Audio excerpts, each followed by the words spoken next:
लेकिन आप जितने लोग बैठे हैं, अगर मैं आप लोगों से पूछूं कि आपके पास इस टाइम एकदम से पैसा आ गया है, मान लीजिए अभी एकदम से आपके अकाउंट में कुछ पैसे आ गए हैं, तो आप कहाँ इन्वेस्ट करना उसको सबसे सुरक्षित और अच्छा समझेंगे? पहला ऑप्शन मैं देता हूँ गोल्ड में। गोल्ड के प्राइसेस काफी राइज कर गए हैं, 52-53 हजार पहुंच चुका है। दूसरा ऑप्शन मैं आपको दूंगा म्यूचुअल फंड स्टॉक्स में, जो 44,000 के ऊपर करीब हमारी सेंसेक्स जा रहा है। तीसरा मैं आपको ऑप्शन दूंगा एफडी का, और चौथा ऑप्शन दूंगा रियल एस्टेट का। इस तरह के हमारे पास हम बहुत सारे ऑप्शन है। अब ये जो कुछ ऑप्शंस मैंने आपको बताए, इनमें बेस्ट ऑप्शन आपको कौन सा लगता है?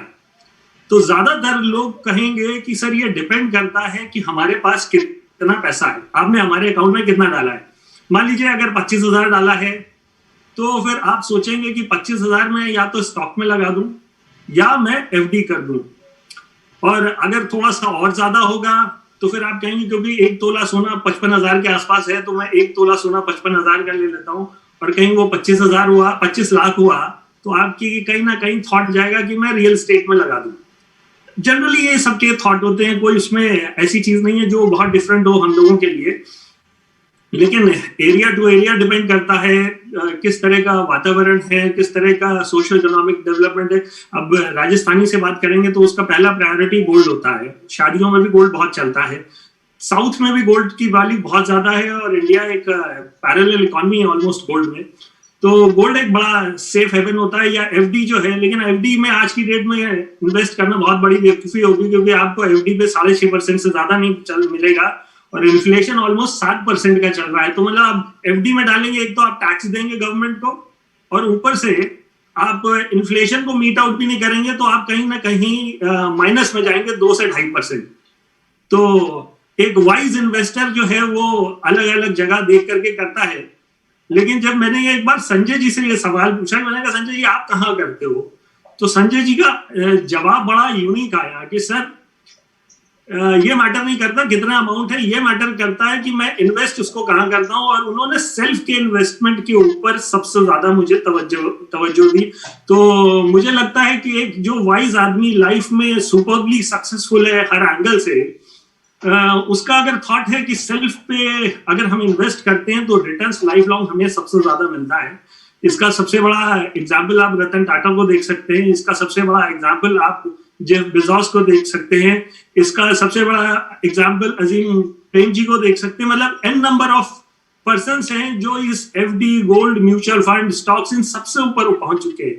तो उन्होंने कहीं ना कहीं जो इन्वेस्टमेंट करा वो सेल्फ के ऊपर करा, और वो नॉलेज में आता है।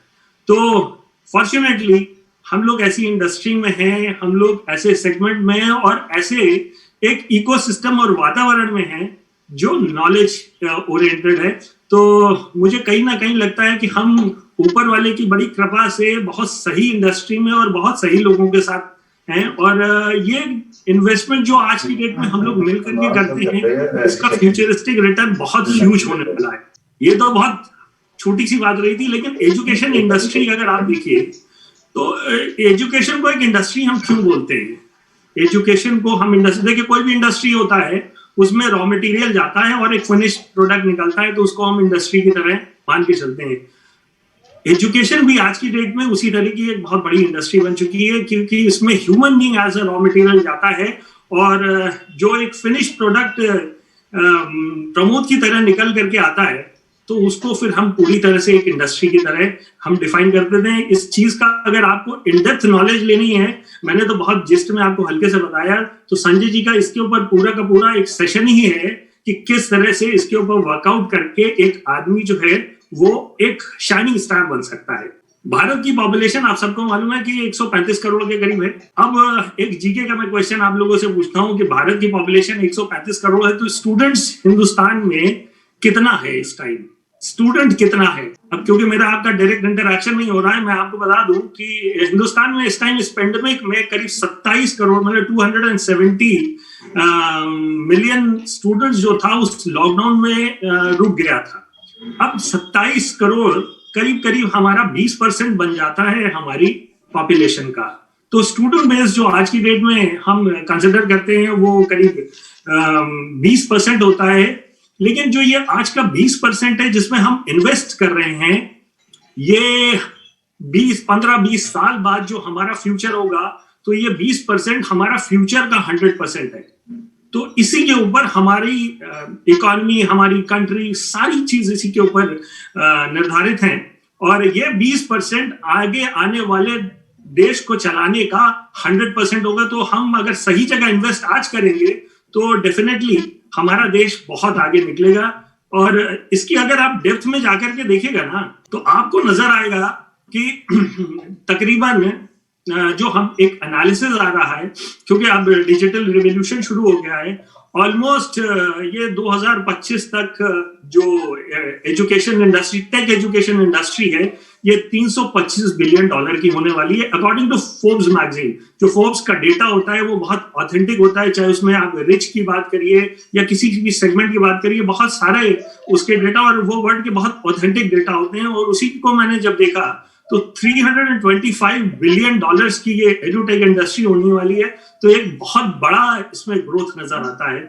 लेकिन सरप्राइजिंग फैक्टर क्या है कि ऑनलाइन एजुकेशन जिस हिसाब से बढ़ रही है, जिस सिनारियो में हम देख रहे हैं, उसमें अगर आप देखिए तो जो प्रोजेक्टेड है कि 2050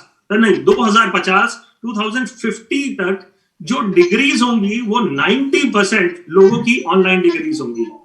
तो ऑनलाइन का कितना बोलबाला होने वाला है, ये काफी लोग इस टाइम इमेजिन भी नहीं कर सकते। अब देखिए क्या है कि हम लोगों का अपना अगर हम इसको बात करें कि हमारा ये एक सीपीयू है और इसमें हमारे अपने सॉफ्टवेयर है।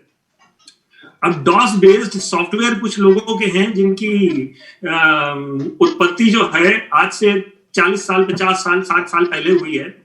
और आज की जेनरेशन की आप देखिए जो 1990 के बाद की पैदाइश है, उनके थोड़ा सा हायर एंड के सॉफ्टवेयर हैं। और जो सन 2000 के बाद की जो बच्चों की पैदाइश है, उनका सॉफ्टवेयर और अपडेटेड है हम लोगों से ज्यादा।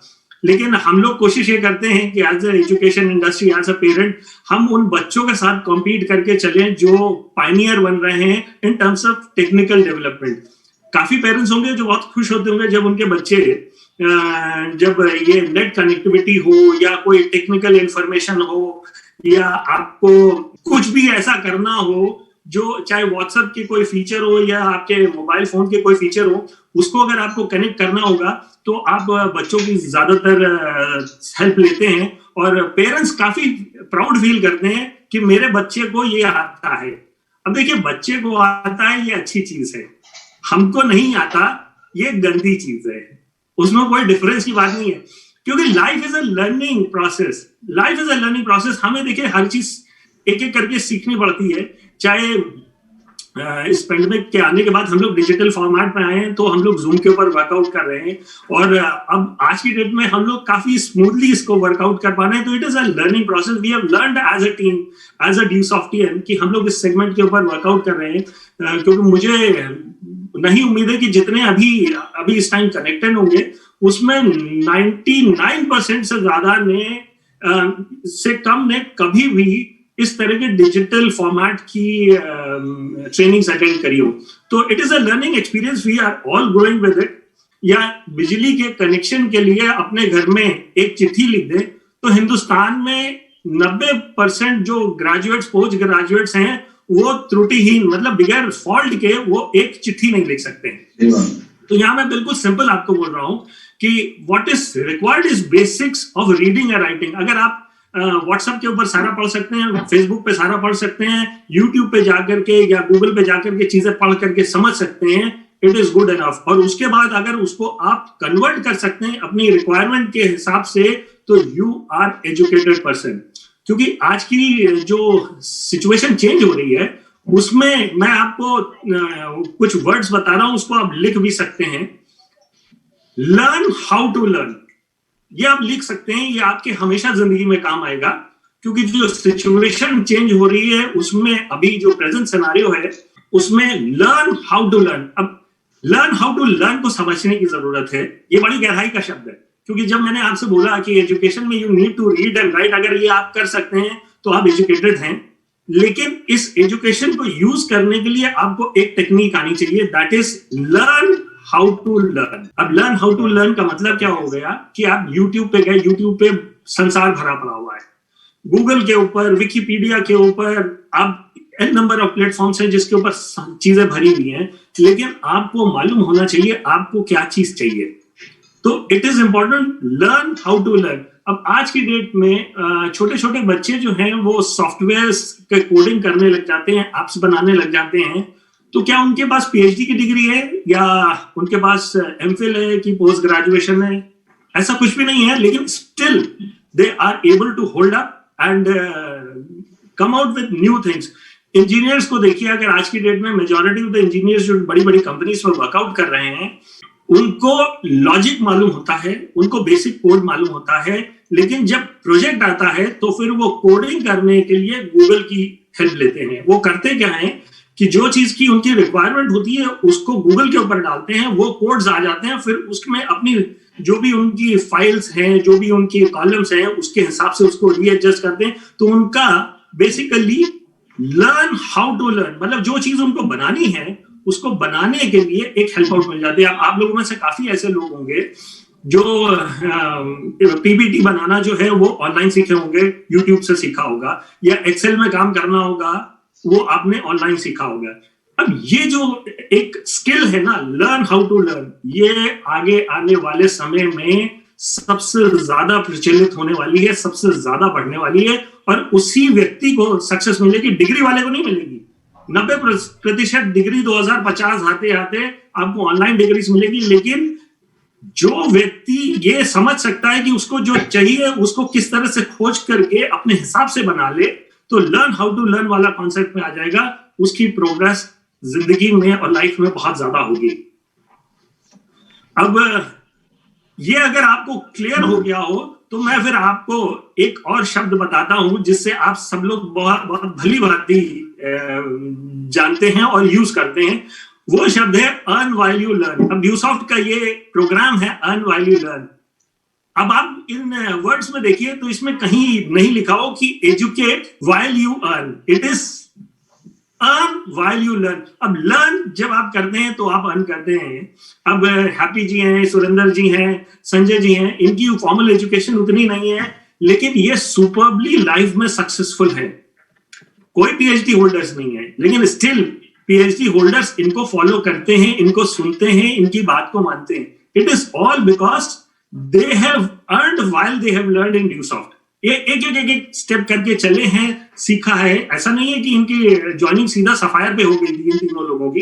इन लोगों ने एक एंट्री से ही शुरू बात करी थी और एक व्यक्ति को ही प्लान दे करके वर्कआउट करा होगा, नेटवर्क बनाया होगा, उसको मैनेज करा होगा, और वो आज इनको रिजल्ट दे रहा है। लेकिन जो ड्यूसॉफ्ट की बेस में है अर्न व्हाइल यू लर्न, वो जो फ्यूचरिस्टिक एजुकेशन है उससे बहुत अच्छा कोरिलेट करता है, क्योंकि आपको बच्चों को एक आर्ट सिखानी है, आपके 3 साल का हो, 5 साल का हो, 15 साल का हो, 25 साल का हो, उस बच्चे को सबसे पहली आर्ट क्या सिखानी है कि you need to learn how to learn. अगर आपको यह मालूम है कि मुझे क्या सीखना है तो education is full toss on internet, कोई उसकी कमी नहीं है। और ड्यूसॉफ्ट में तो ये हम हर व्यक्ति को सिखाते हैं द डे ही जॉइन्स ड्यूसॉफ्ट। तो आप सोचिए कि ड्यूसॉफ्ट का ये जो थॉट था कितना फ्यूचरिस्टिक था कि लर्न व्हाइल यू अर्न, जो कि शुरुआत करी थी सन 2000 में, और वो 2020 तक आते आते इतनी प्रचलित हो गई है और इतनी नोन टू हो गई है कि लोग उसको फॉलो कर रहे हैं। और मैं अपनी बात नहीं बोल रहा हूँ, मैं एडुटेक के बहुत बड़े बड़े एजुकेशनिस्ट की ये बात कर रहा हूँ और उनको प्रमोट करते हुए मैंने देखा, और मैंने वहीं से ये वर्ड उठाया है, लर्न हाउ टू लर्न। ये बहुत इंपॉर्टेंट सेगमेंट में आता है। अब मैं आपको एक क्वेश्चन आपसे पूछता हूं। आपने 3 नाम बहुत बढ़िया सुने होंगे और आप सब जानते होंगे। बिल गेट्स का सबने नाम सुना है, yes. मार्क जुकरबर्ग का सबने नाम सुना है, और जेफ बेजोस का सबने नाम सुना है। yes. अब इन तीनों में कॉमन सबसे ज्यादा क्या है? इन तीनों में कॉमन कई सारी चीजें हैं। पहली चीज तो है कि ये आईटी बैकग्राउंड से हैं। दूसरी, ये वर्ल्ड के सुपर रिच में आते हैं। तीसरी, ये टेक्नोलॉजिकल बैकग्राउंड से हैं। ये सारी चीजें इनमें कॉमन है, ठीक है। एक 1980 के दशक थे इनमें थे, और बाकी जो है सन 2000 के दशक में आए हैं और शाइन करा है। लेकिन अलग अलग समय में होने के बावजूद, टेक्नोलॉजिकल बैकग्राउंड होने के बावजूद, मैं एक कॉमन फैक्टर आपसे जानना चाहूंगा कि इनके बीच में क्या है। एक कॉमन फैक्टर इन तीनों के बीच में सबसे बड़ा कॉमन फैक्टर क्या है? ये तीनों ने अपनी लाइफ की पहली इनकम जो है 15 साल की उम्र में ली थी। अब 15 साल की उम्र में उनके पास कोई ऐसा एजुकेशन नहीं था, सिर्फ लर्न हाउ टू लर्न वाला कॉन्सेप्ट था, और उनको मालूम था कि वो कोई चीज सीख रहे हैं और वो डिफरेंशिएट करके लेकर के आ रहे हैं। और इन तीनों ने अपनी लाइफ की पहली अर्निंग 15 साल की उम्र से उठानी शुरू करी, और ये सिनारियो आज की डेट में बहुत ज्यादा हिंदुस्तान में चेंज हो रहा है, क्योंकि जो एडुटेक कॉन्सेप्ट में आज की डेट में कंपनीज आ रही है, मैं आपको उसका ओवरव्यू भी दिखाऊंगा कि किस तरह से आ रही है। लेकिन ये क्यों आ रही है उसका मैं एक आपको बेस देने की कोशिश करता हूं। आप लोगों ने 1G, 2G, 3G, 4G देखा है। अब ज्यादातर ने 2G जो देखा है वो स्कैम के रूप में ज्यादा देखा होगा कि पेपर्स में आया था, हालांकि यूज करते थे लेकिन आइडिया नहीं था कि हाँ वो 2G यूज कर रहे हैं, वो इंटरनेट यूज करते थे। 2G का आइडिया नहीं था, इंटरनेट का आइडिया था कि हाँ इंटरनेट मेरे व्हाट्सएप आ जाता है, या मैं फेसबुक पे चला जाता हूँ, या मैं कुछ लिख सकता हूँ, वो थॉट उनके में आता था। 3G जब आया तो काफी ज्यादा रिवोल्यूशन हुआ, कई नई चीजें आनी शुरू हो गई, लोगों ने वीडियोस ज्यादा देखने शुरू कर दिए, एयरटेल ने बहुत ज्यादा सेगमेंट उठाया। फिर 2016 आते आते 4G आ गया, और 4G की जो हिंदुस्तान में कहते हैं पायनियर रहा है, तो उसके लिए जियो को कहा जाता है कि 4G मोबाइल हैंडसेट्स और 4G कनेक्टिविटी वो लेके आए और एकदम से मार्केट को पकड़ने की कोशिश करी। तो मार्केट में 3G मोबाइल जो है वो ऑब्सोलीट होने लगे, 4G वाले मोबाइल सब लोग खरीदने लग गए। अभी एट प्रेजेंट जहां तक मुझे उम्मीद है, जितने भी अभी ऑडियंस कनेक्टेड है, जितने भी सॉफ्टवेयर अभी कनेक्टेड है, सब 4G पे ही कनेक्ट होंगे। 4G पे हम क्यों गए 3G को छोड़ करके, या 2G से हम 3G पे क्यों आए? उसका रीजन है कि फास्ट हो रहा है, और जो नए टेक्नोलॉजिकल डेवलपमेंट सोसाइटी के अंदर हो रहे हैं, नई चीजें जो बन रही हैं, उसको यूज करने की हमें क्षमता और बढ़ती जा रही है। जब 2G वाला था तो YouTube देखने वाले बहुत कम थे। जब 3G आया तो YouTube देखने वाले बढ़ गए और WhatsApp वाले बढ़ गए। और आदमी पहले क्या होता था कि महीने में 2 GB डेटा मिलता था, तो फोटो डाउनलोड करने के लिए सोचता था कि कहाँ पे मुझे फ्री वाईफाई मिले, उस टाइम मैं वीडियो या फोटो डाउनलोड करूंगा, नहीं तो नहीं करूंगा, क्योंकि मुझे 2 GB में पूरा महीना निकालना है। फिर 4G आने के बाद तो आदमी लाइव स्ट्रीमिंग करता है, और अभी हम सब अगर ये चीज नहीं होती तो शायद जूम के शेयर प्राइसेस इतने ज्यादा नहीं बढ़ पाए होते। और 4G से हम 5G की तरफ पदार्पण है अब, लेकिन अभी गवर्नमेंट ने इसके वो नहीं दिए हैं, बैंडविड्थ नहीं अलॉट करी हैं। 5G में कहा जा रहा है कि स्पीड ऑलमोस्ट 100 टाइम्स हो जाएगी। और आप लोग सरप्राइज होंगे कि चाइना ने अभी 9 नवंबर को एक सैटेलाइट लॉन्च करा है जो 6G टेक्नोलॉजी के ऊपर बेस्ड है। तो आप ये समझ लीजिए वो कंट्रीज 5G के ऊपर ऑलरेडी वर्कआउट कर रही हैं, और 6G टेक्नोलॉजी का उन्होंने सैटेलाइट लॉन्च कर दिया है, और हम अभी फाइट कर रहे हैं 3G 4G में। लेकिन चीजें इतनी तेजी से बदल रही हैं कि उसको अगर हमने पकड़ा नहीं ना तो हम पीछे रह जाएंगे। तो गवर्नमेंट, मुझे उम्मीद है, ये पीछे नहीं रहेगी। इस चीज को काउंटर करने के लिए अभी क्या हुआ है कि हमारे देश में जियो के पास 5G के नेटवर्क पूरा तैयार है। वो कभी भी अगर इसका स्पेक्ट्रम अलॉट हुआ तो सबसे पहले वो ले लेंगे। लेकिन एयरटेल ने अभी क्या करा है कि उसने वन वेब करके कंपनी है, उसमें अपना स्टेक डाला है, यूके बेस्ड। वन वेब क्या कर रहा है कि जैसे ये एक अर्थ है, अर्थ के चारों तरफ छोटे छोटे सैटेलाइट्स डाल देने हैं। वन वेब भी कर रहा है, एयरटेल भी इस टेक्नोलॉजी के ऊपर वर्कआउट कर रहा है, और उसी टेक्नोलॉजी के ऊपर स्टार लिंक करके है एलॉन मस्क का। एलॉन मस्क ने भी स्टार लिंक के थ्रू चारों तरफ अर्थ के सैटेलाइट डालने की कोशिश करी है। और उसका बेसिक रीजन ये है कि इतना डेवलपमेंट होने के बावजूद भी संसार के आधे लोगों के पास अभी इंटरनेट नहीं है। अगर हिंदुस्तान में भी अगर हम बात करें तो आप रिमोट एरियाज में देखिए, लेह लद्दाख में जाकर देखिए, या राजस्थान के रिमोट एरियाज में पाकिस्तान बॉर्डर की तरफ जाइए, या यूपी में आप किसी गांव में जाकर के देखिए तो वहां नेट की कनेक्टिविटी नहीं है, बच्चे नहीं कर पाते हैं। तो ऑलमोस्ट 50% जो है वो लोग नेट से कनेक्टेड नहीं है, और ये सेगमेंट बहुत बड़ा है। अब इसी को देखते हुए लाइन बिछाना, टावर्स खड़े करना इज वेरी एक्सपेंसिव। तो इसको काउंटर करने के लिए ये छोटे छोटे सैटेलाइट जो लॉन्च करे जा रहे हैं, उससे हम ऑलमोस्ट पूरा संसार को कवर कर सकते हैं। और इवन जो गूगल है वो ये ट्राई कर रहा है कि उसने अपने हॉट एयर बैलून्स छोड़ने के एक्सपेरिमेंट कराए अफ्रीका के अंदर कुछ कंट्रीज में, कि वहां पे हॉट एयर बैलून से वो डिवाइसेस लगा के नेट कनेक्ट कर दें, जो जिसकी कॉस्ट काफी कम होगी, बजाय कि आप जमीन खोद करके उसमें वायरिंग डालिए, टावर्स लाइट डालिए और उसकी कनेक्टिविटी को चेक करते रहिए। It would be very costly. तो जो फ्यूचर है वो इतना फास्ट मूव कर रहा है जिसको हम इमेजिन नहीं कर सकते हैं। और जो परसेंटेज ऑफ जॉब्स है या वर्क है, वो आज की डेट में आप जो बच्चों को पढ़ा रहे हैं, चाहे वो 10th में हो या 12th में हो, ग्रेजुएशन में हो, वो जब तक 5 साल में 2025-26 तक वो इस सिचुएशन में होंगे कि वो अपने जीवन यापन कर रहे हैं, अपनी फैमिली को चलाएं, तब तक चीजें बहुत बदल चुकी होंगी, क्योंकि टेक्नोलॉजिकल डेवलपमेंट बहुत ज्यादा हो रहा है। और काफी आप लोगों के सामने, अच्छा आप लोगों में से किसी ने 1G वाला देखा है? 2G 3G 4G तो सबने देखा है, 1G का सुना है किसी ने? 1G आपने करा है? देखिए मैं आपको बताऊं 1G कैसे होता था। कि पहले हम लोगों के यहाँ डायल वाले फोन होते थे कि वो घुमाया और फोन से बात करी। फिर उसके बाद एक आपके फोन में नंबर वाला आ गया, नंबर आपने प्रेस करा और उसके बाद बात करी।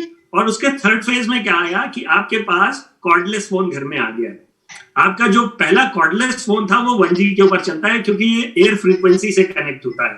तो जो आपका जो कॉर्डलेस फोन था और आपके पास नया नया आया था और बालकनी में आप जाके उससे बात करते थे अड़ोसी पड़ोसी को दिखाने के लिए, बस मैं तो देखो बगैर तार वाले से बात कर रहा हूँ, वो आपका 1G टेक्नोलॉजी था। तो we have progressed with this कि आज की डेट में हमारे पास ऐसे टेक्नोलॉजी है कि हम आपस में इस टाइम एक वेबिनार भी कर रहे हैं और वो भी 4G पे। तो आने वाला समय इतना फास्ट होने वाला है कि मुझे तो लगता है जैसे मैं अभी बात कर रहा हूँ, तो हो सकता है इतना टेक्नोलॉजी ऐसी हो कि मैं आपको सामने दिख रहा हूँ।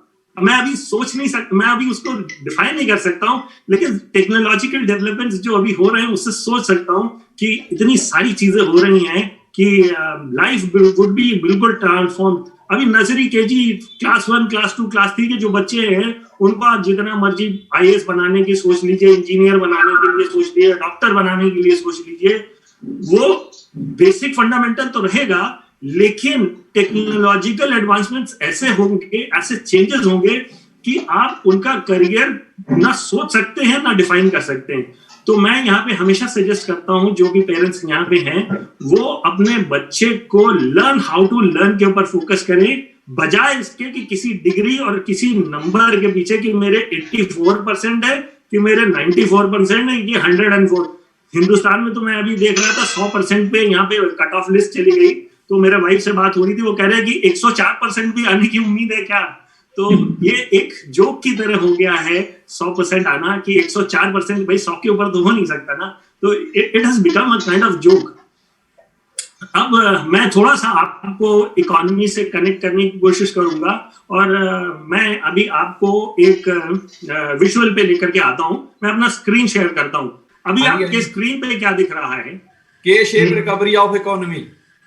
अब इकोनॉमी की रिकवरी है, ये काफी लोगों को पसंद आएगा, क्योंकि मैं जो अभी टेक्नोलॉजिकल डेवलपमेंट, इंटरनेट डेवलपमेंट के ऊपर बात कर रहा हूँ उसी से कनेक्टेड है। मैं इसको आप बिल्कुल क्लियर सबको नजर आ रहा है ना? बिल्कुल बिल्कुल। इसमें शेप भी नजर आ रहा है और इसको मैं अभी सेगमेंटाइज करने की कोशिश करता हूँ। ये अभी आपको क्या दिखा स्क्रीन के ऊपर? Technology, e commerce, fintech, edutech, OTTB, pharma. हाँ जी। अब ये सेगमेंट्स आज की डेट में आप देख रहे हैं और ये सब टेक्नोलॉजी बेस्ड है। ई कॉमर्स आप लोग सब जानते हैं। हाँ जी। ई कॉमर्स की अगर हम बात करें तो सबसे बड़ी ई कॉमर्स की कंपनी इस टाइम अमेजॉन है। अमेजॉन। और इंडिया में भी इस टाइम बड़ी बड़ी ई कॉमर्स कंपनीज बन चुकी हैं और इस सेगमेंट में इस टाइम इतने ज्यादा प्लेयर्स बढ़ रहे हैं। चाहे आप जोमेटो के ऊपर जाके देख लीजिए, चाहे आप फ्लिपकार्ट पे देख लीजिए, चाहे आप स्नैपडील पे देखिए। अच्छा, अभी जो लॉकडाउन हुआ उसमें ई कॉमर्स कंपनी सारी राइज कर रही है, टेक्नोलॉजिकल बेस्ड कंपनी सारी राइज कर रही है। आप सबने फील करा नहीं करा? यस बिल्कुल बिल्कुल सर, हमारे टीमों में भी ऐसा ही है कि जो बंदा डिजिटल प्लेटफॉर्म पे जुड़ा उसने तरक्की कर ली, जो नहीं जुड़ पाया, जार टीम को नहीं हैंडल कर पाया, वो पीछे रह गया। Correct, correct. ये हमारे सेगमेंट में भी है, जिसने टेक्नोलॉजी को नहीं पकड़ा उसकी सेल गिरी है, और जिसने टेक्नोलॉजी को पकड़ा उसकी सेल बढ़ी है। तो इट इज द माइंडसेट। अच्छा, ई कॉमर्स तो आपको समझ में आ गया। ई कॉमर्स की ज्यादातर जो शुरुआत थी वो सन 2000 में शुरू हुई है, और जो इसमें पीक पकड़ा है, जो इसकी ग्रोथ बेसिकली आई है, वो आई है 2010 के बाद। क्योंकि 2010 से पहले आप लोग इतना ई कॉमर्स नहीं सुनते थे जितना 2010 के बाद से आपने सुना शुरू करा है। ग्रोथ इस सेगमेंट की सबसे ज्यादा आई है। सही बात है। फिर अगला है फिनटेक। फिनटेक है फाइनेंस से रिलेटेड। अब फाइनेंस से रिलेटेड क्या है? जैसे आपका यूपीआई है, ये फिनटेक है।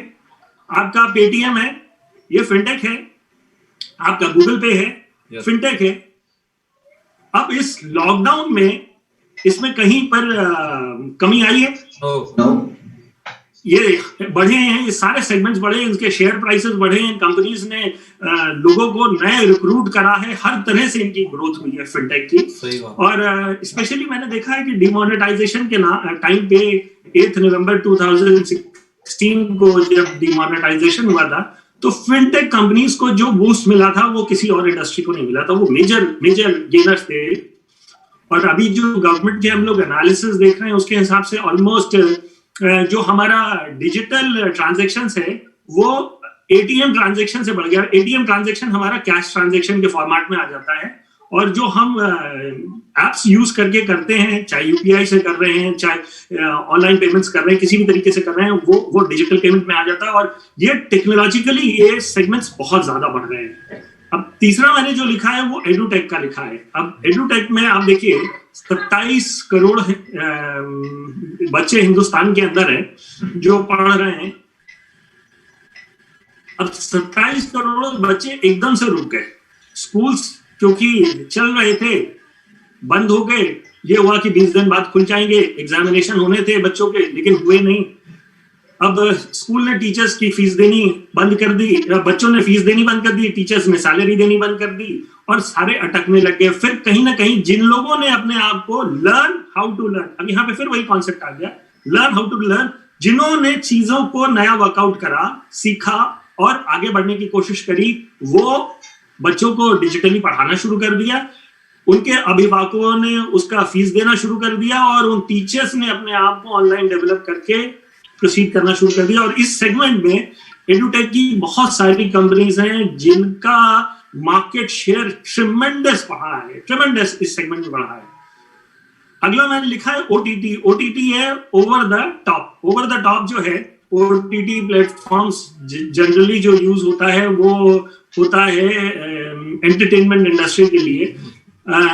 इसका सबसे बड़ा एग्जाम्पल है हमारा अमेजॉन, नेटफ्लिक्स, बालाजी। इस तरह के जो सेगमेंट्स वाली कंपनीज हैं, ये ओटीटी प्लेटफॉर्म की हैं। जहां पिक्चर हॉल्स बंद थे, वहां पे ऑनलाइन पे जा करके इन कंपनीज ने अपना मार्केट शेयर बहुत ज्यादा बढ़ा दिया। ऑनलाइन फार्मा इंडस्ट्री भी बहुत ज्यादा बढ़ी है। अच्छा, ये वाली इंडस्ट्रीज जो मैं आपको रेड में दिखाई है, ये बढ़ी है बहुत ज्यादा। और अब अगला जो सेगमेंट मैं दिखा रहा हूं आपको, ये थोड़ा सा डिफरेंट कलर में मैंने यूज करा है, brick and mortar, MSME, labour force. अब मैं इसको थोड़ा सा आपको डिफाइन भी करता चलता हूँ। ब्रिक एंड मोर्टार क्या होता है? ब्रिक होता है जो आपका पत्थर होता है, आपका मकान बनाने के काम आता है, ईंटें जिसे बोलते हैं। और मोर्टार होता है कि आपने सीमेंट के अंदर बालू मोरंग मिला करके उस दीवारों को बनाया, तो उसको ब्रिक एंड मोर्टार बोलते हैं। ब्रिक एंड मोर्टार वाले जो कॉन्सेप्ट वाले बिजनेसेस थे वो सारे अटकने लग गए। चाहे वो आप नाई की दुकान देख लीजिए, चाहे वो आप फेयर प्राइस शॉप देख लीजिए, चाहे ब्रिक एंड मोर्टार से रिलेटेड जितने थे, सबने 2 से 3 महीने धक्के खाए। कितने लोगों ने अपने उस जिस दुकान में वो बैठे थे उसका किराया भी नहीं दिया, क्योंकि उनकी बंद हो गया था। और उससे बड़ा सेक्टर इसी से कनेक्टेड है, MSME, micro small medium enterprise. Micro small medium enterprise के अंतर्गत ये ब्रिक एंड मोर्टार वाली ऑलरेडी आ जाती है। माइक्रो स्मॉल मीडियम एंटरप्राइज जो है, ये एक पैरेलल इकोनॉमी की तरह इंडिया में है, जो हम लोगों की एक जॉब की एग्रीकल्चर सेक्टर के बाद सबसे बड़े बेस है और इस सेक्टर के ऊपर बहुत ज्यादा असर पड़ा है क्योंकि सारी चीज लॉकडाउन में अटकी थी और मूवमेंट बंद था। ट्रांसपोर्टेशन लीजिए, किसी भी सेगमेंट में ले लीजिए, और उससे बड़ा इफेक्ट पड़ा था लेबर फोर्स पे जो इन जगह पे काम करती है। तो 8 करोड़ जो लोग माइग्रेट कर रहे हैं डिफरेंट स्टेट से, बिहार, यूपी, ओडिशा गए हैं, वो इसी सेगमेंट पे थे। बड़ी बड़ी एयरलाइंस जो हैं वो बैंकरप्ट हो गई या बंद हो गई। ट्रैवल एजेंसीज जो लोगों ने खोली, आज किसी को आप आइडिया दिए, बॉस तू एयर टिकटिंग का काम कर ले, वो कहेगा मेरे को यार एयर टिकटिंग का बात क्यों करता है, गाली दे लेना। ये सेगमेंट हो चुका है कि लोगों के माइंडसेट ऐसे हो चुके हैं। एंटरटेनमेंट इंडस्ट्री के ऊपर भी उतना ही प्रॉब्लम आया, हॉस्पिटैलिटी, रियल एस्टेट के सेगमेंट्स ने मात खाई है। अब इसको अगर हम देखें इस इकोनॉमी की शेप में, तो ये पहला वाला जो तीर मैंने बनाया है ये ऊपर बढ़ रहा है और दूसरा वाला जो मैं अभी आपको दिखा रहा हूँ वो नीचे की तरफ जा रहा है। अब हमारी इकोनॉमी वही है, सारी चीज मिलकर के हम इकोनॉमी बढ़ के हमारी इकोनॉमी का एक सेगमेंट जो है वो ऊपर की तरफ जा रहा है और दूसरे इकोनॉमी का सेगमेंट नीचे की तरफ जा रहा है, जिसको कवर अप करने के लिए गवर्नमेंट बहुत फोकस करती है। अब इस चीज में आप देखिए Dusoft as a company किस सेगमेंट में स्टैंड करता है। Dusoft as a company edutech में आ रहा है और वो ऊपर वाली पायदान में, और फॉर्चुनेटली ड्यू सॉफ्ट की इस पेंडेमिक के दौरान जो बिफोर पेंडेमिक था उससे बेटर परफॉर्मेंस गई है और हमारा ग्रोथ रेट बढ़ा है। तो कहीं ना कहीं हमने गवर्नमेंट को बहुत ज्यादा टैक्सेस दिए हैं। हमारे जो अब लीडर्स अपने इनकम टैक्स फाइल कर रहे होंगे वो पिछले साल से इस साल का उनका टैक्स का जो टीडीएस कट के जमा हुआ है वो हायर ब्रैकेट का हो गया है और हम कहीं ना कहीं इस सेगमेंट में बढ़ रहे हैं। मैं अब इसको थोड़ा सा आपको ब्रीफ अप कर देता हूं कि जो टेक्निकल स्किल्स के साथ कनेक्टेड हैं वो ग्रोइंग में आ रहे हैं और जो अनस्किल्ड में आते हैं वो नीचे की तरफ आ रहे हैं। तो कहीं ना कहीं हमें अपने आप को ज्यादा स्किलफुल रखना है जिससे कि हम कंट्रीब्यूट अपनी फैमिली को, अपने कंपनी को, अपने आप को हम कर सकें और ग्रोइंग सेक्टर के साथ अगर हम जुड़े रहेंगे तो हमारी ग्रोथ बेटर होगी। अब एजुकेशन में हम हैं तो एजुकेशन ई लर्निंग का कॉन्सेप्ट है। ई लर्निंग जो है वो अलग सेगमेंट में कैसे आती है। पहला देखिए तीर निकला है और ये तीर जाके कहां लगा है, करिकुलम पे। What is curriculum? करिकुलम में लगा है। करिकुलम क्या है? देखिए करिकुलम जो हमारे लोगों की बेसिक पढ़ाई होती है केजी से लेकर के 12 तक, वो करिकुलम स्टडीज में आ जाती है। मैं आपको थोड़ा सा उसका डिटेल दूंगा क्योंकि आपको ये कॉन्सेप्ट क्लियर होना चाहिए। आप जिस सेगमेंट में हैं, जिस चीज को वर्कआउट कर रहे हैं, उसकी थोड़ी सी बारीकियों में मैं जाने की कोशिश कर रहा हूं। दूसरा सेगमेंट जो आता है वो एक्स्ट्रा करिकुलम में आता है, जब आप टेस्ट की प्रिपरेशन करते हैं, एग्जामिनेशन की प्रिपरेशन करते हैं कॉम्पिटिशन के लिए। और तीसरा सेगमेंट जो आता है वो सेल्फ या पर्सनल डेवलपमेंट मिलता है। तो ये आप ध्यान दे लीजिए कि ई लर्निंग जो एजुकेशन की हम बात करते हैं, एजुकेशन आज की डेट में हमारे हिंदुस्तान की इन्हीं 3 सेगमेंट्स में बेसिकली बेस्ड अप है। अब इसकी थोड़ी सी हम डिटेलिंग में जाते हैं। करिकुलम बेस्ड क्या होती है? करिकुलम बेस्ड लर्निंग क्या होती है, क्या इसकी जरूरत क्या है, why it is needed. Hindustan में 270 मिलियन स्टूडेंट है, मतलब 27 करोड़। अच्छा, मजे की बात यह हिंदुस्तान में 27 करोड़ है और चाइना में 180 मिलियन है। अब मेरे को कोई बताएगा कि हिंदुस्तान में संसार के सबसे ज्यादा बच्चे पढ़ने वाले क्यों हैं? क्या हिंदुस्तान में पढ़ाई ज्यादा होती है कि माँ बाप यहाँ पे ठोक पीट करके ज्यादा पढ़ाते हैं? जबकि चाइना की पॉपुलेशन इंडिया की पॉपुलेशन से ज्यादा है। अगर हिंदुस्तान की हम 133, 134 या 135 करोड़ बोलते हैं तो चाइना की हम 140, 142 करोड़ के बीच में बोलते हैं। हालांकि इसका एग्जैक्ट अगर आपको देखना है तो वर्ल्डोमीटर करके एक वेबसाइट है, वर्ल्डोमीटर में जा करके आप लेटेस्ट डेटा देख सकते हैं। मेरा भी पॉइंट ऑफ रेफरेंस वहीं से होता है, वर्ल्डोमीटर से। तो चाइना में 180 मिलियन स्टूडेंट्स हैं और इंडिया में 270 मिलियन है, तो करीब करीब ये 9 मिलियन का फर्क, 90 मिलियन का आ जा रहा है, यानी करीब करीब 9 करोड़ का आ जा रहा है, जबकि पॉपुलेशन उनकी ज्यादा है। देखिए क्या है कि वहां पर पॉपुलेशन कंट्रोल हुआ है। वहां की जो मीडियन लाइफ है वो करीब 37-38 साल की है, हिंदुस्तान में 27 साल की है। तो हिंदुस्तान में यंगर पॉपुलेशन ज्यादा है। तो अगर कभी ऐसी बात हो तो आपको ये क्लियर हो कि हिंदुस्तान में बच्चे ज्यादा क्यों हैं स्कूल जाने वाले in comparison to other states. तो जहां पे देखिए रॉ मटेरियल ज्यादा होगा वहां पे एडुटेक की रिक्वायरमेंट भी ज्यादा होती है। इसमें ज्यादातर जो है ना करिकुलम स्टडीज में किंडरगार्टन से लेकर के क्लास 12 के बच्चे होते हैं। किंडरगार्टन से 12 के बीच में अगर आप देखिए तो उनका करिकुलम, आपके बच्चे अगर पढ़ते होंगे तो वो करिकुलम स्टडीज में ही आते होंगे। उनका सेट पैटर्न है, जैसे अभी तक 10+2 का चल रहा था, अभी नए फॉर्मेट में आ गया है 5+3+3+4। ये नई एजुकेशन पॉलिसी जो अभी आई है उसमें 5+3+3+4 सेगमेंट में आई है, और ये इसी करिकुलम स्टडीज के लिए बेसिकली आई है, लेकिन उसमें काफी कुछ चेंज है। अब किंडरगार्टन टू 5th तक में बच्चा जो पढ़ता है, नॉर्मली अगर K to 12 हम बोलते हैं तो 4 साल से लेकर के 18 साल का बच्चा हो गया।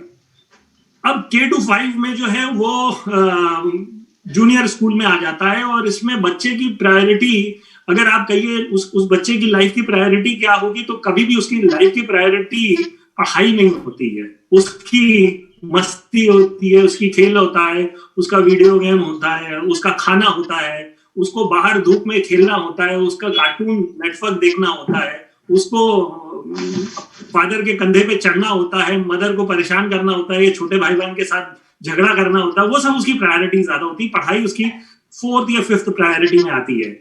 अब करिकुलम बेस्ड स्टडीज में ये एक सेगमेंट अलग हो जाता है, और दूसरा सेगमेंट जो है वो 6 to 12 वाला होता है, जहां पे थोड़ा सा सीरियसनेस बढ़ने लगती है। जो 8th तक सीरियसनेस थोड़ी सी कम होती है, और 10th से लेकर के 12th तक बढ़ती जाती है। अब जैसे जैसे ये बढ़ती जाती है वैसे वैसे देखिए आप हिंदुस्तान में ड्रॉप आउट्स भी बढ़ते हैं और बच्चे भी ऊपर कम होते चले जाते हैं। तो इस सेगमेंट को केटर करने के लिए आज की डेट में आप लोग नाम इस तरह के काफी सुनते होंगे, Byju's, Unacademy, Vedantu, Q maths, class plus, Doubtnut, इस तरह के आप बहुत सारे ऑनलाइन वर्जन्स हैं जो इस सेगमेंट को ज्यादा केटर करने की कोशिश कर रहे हैं, क्योंकि यहाँ पे 27 मिलियन स्टूडेंट्स हैं, तो सेगमेंट बहुत बड़ा है। मैं ये चीजें आपको क्यों बता रहा हूँ, आपको इसकी डिटेल में दूंगा, और कभी अगर टाइम मिला तो मैं व्यूसॉफ्ट के साथ इसको सेगमेंटाइज करने की कोशिश करूंगा, जिससे कि आपको क्लैरिटी ऑफ थॉट आए कि exactly how education industry is standing. Extra curriculum में देखिए, करिकुलम स्टडीज में बच्चे ज्यादा होते हैं, एक्स्ट्रा करिकुलम में कम होते हैं। एक्स्ट्रा करिकुलम में आप कंपटीशन की प्रिपरेशन करते हैं। काफी बच्चे जो है सिर्फ ग्रेजुएशन में चले जाते हैं, BA, BSc, BCom करने लगते हैं, लेकिन काफी बच्चे जो है वो NDA की या मेडिकल की या इंजीनियरिंग की प्रिपरेशन करने लगते हैं, तो वो इस सेगमेंट में आते हैं। अब नया जो अभी गवर्नमेंट ने न्यू एजुकेशन पॉलिसी में एड ऑन करा है 6 to 12 कोडिंग के लिए, तो 6 to 12 अभी मुझे ये क्लियर नहीं है कि ये करिकुलम में डालेंगे कि एक्स्ट्रा करिकुलम में डालेंगे, क्योंकि जो कोडिंग वाली चीज थी, मैंने जब पढ़ाई करी है तो मैंने इसको पोस्ट ग्रेजुएशन में, जब मैं MBA IT में कर रहा था, तब मैंने पहली बार जो है कोडिंग का चीजें देखी थी, वर्कआउट करा था। लेकिन आज की डेट में मैं बच्चों को देख रहा हूँ 6-7 से ही शुरू हो जाता है, और अभी आप लोग व्हाइट हैट जूनियर जैसी कंपनीज के नाम सुन रहे हैं जो इस सेगमेंट में बहुत तेजी से आगे बढ़ रही हैं। इसमें अगर आप देखिए तो काफी ऐसे स्टूडेंट्स होते हैं जो इंजीनियर्स हो चुके होते हैं, लेकिन वो अच्छे कोड्स नहीं लिख पाते हैं, या अगर वो इंजीनियरिंग करके निकले हैं तो एम्प्लॉयबल नहीं होते हैं। तो उन सबके लिए भी ये एक्स्ट्रा करिकुलम, इंजीनियर बनने के बाद भी, या इंजीनियर बनने के बाद आप IAS का कॉम्पिटिटिव एग्जाम दे रहे हैं, या आप इंजीनियर बनने के बाद बैंकिंग सेक्टर में जाना चाह रहे हैं, तो वो सब इस एक्स्ट्रा करिकुलम की पढ़ाई में आ जाता है।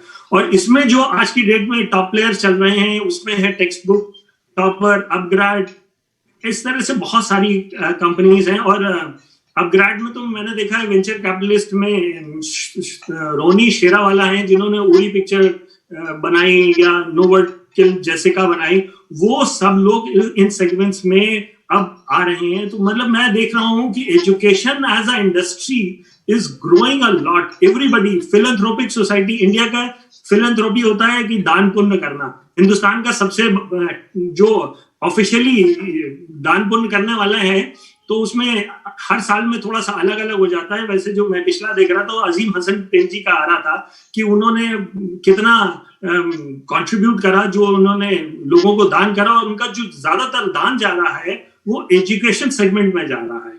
तो ये मेरे को बड़ा अच्छा इस सेगमेंट में देखने को लगा कि किस तरह से एजुकेशन सेगमेंट को हम बढ़ाते जा रहे हैं। अब तीसरा सेगमेंट जो आता है वो स्किल वाला आता है, पर्सनल डेवलपमेंट वाला आता है। अब ये सेगमेंट और पीछे वाले सेगमेंट में डिफरेंस क्या है?